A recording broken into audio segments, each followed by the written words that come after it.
कर दोस्तों, मैं सीजी देव अपने चैनल पे आप सभी का स्वागत करता हूँ। आज का टॉपिक है कि अच्छा नींद कैसे लाएं। अच्छा नींद लाने के लिए सबसे पहले आप मस्त हाथ पैर धो लीजिए। उसके बाद बिस्तर पे चले जाइए। बिस्तर में जाने के बाद आप सो जाइए। अब सो तो गए लेकिन नींद नहीं आ रहा है, तो उसको कैसे दूर करें।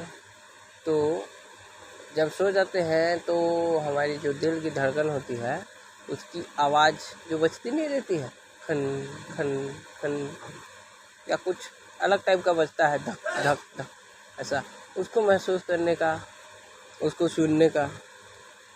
उसको सुनते सुनते आप उसी में खो जाइए। आप देखेंगे कि आपको कब नींद आ गया पता भी नहीं चलेगा। इस प्रकार आप अपनी नींद जल्दी से ला सकते हैं। अगर जानकारी अच्छी लगी हो तो चैनल को लाइक करें, सब्सक्राइब करें, शेयर करें।